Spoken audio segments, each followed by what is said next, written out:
Hey everyone, Steve here with a quick video on replacing a broken EXT connector on an original Game Boy Advance. This is my original GBA that I played with growing up, and overall works and stayed in good shape. The only problem was I broke the top connector long ago when removing an external light for the screen. Since I've been teaching myself how to solder recently, I figured that this would be good practice to replace it.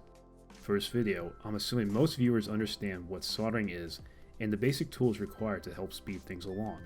I'll post in the description the tools I used in this video and the videos that help me understand soldering. To begin, make sure all batteries and games are out of the console. Placing the Game Boy on a non-metallic and static-free surface, on the back of the GBA are 6 tri-point screws. A special screwdriver, or bit labeled Y0, will be required. Underneath the battery compartment lid is a small Phillips screw that can be taken out with a T0 screwdriver.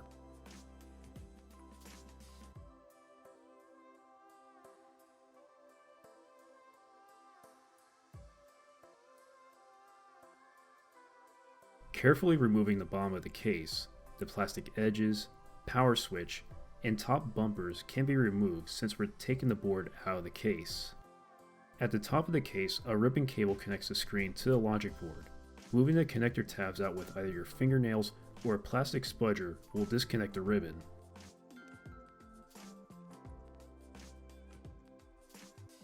The board is held down to the front of the case by 3 small Phillips screws that can be removed with the same T0 screwdriver.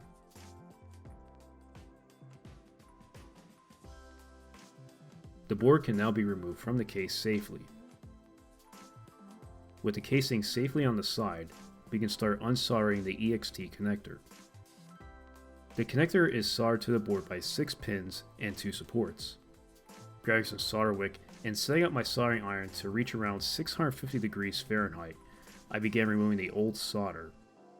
Depending on your experience, this may take some time. I have my soldering iron at a temperature that is higher than recommended and can't leave the iron on the solder joints for too long without damage. That's why you see me jumping around pins in no specific order.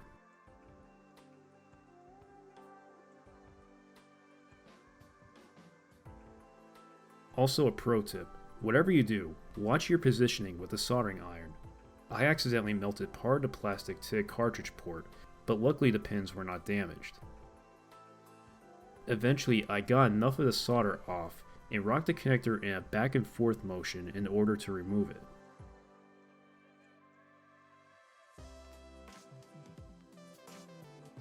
I then used some solder wick to remove any remaining traces of old solder on either side of the board. I got out the new connector and fit it into the holes on the board.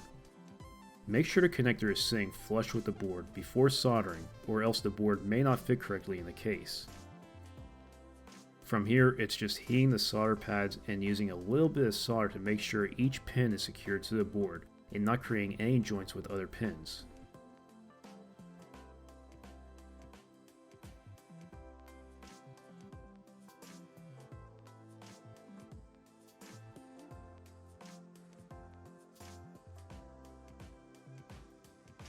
Before reassembly, I grabbed some cotton swabs and alcohol to remove most of the resin on the part of the board I worked on. All that was left to do was reassembly.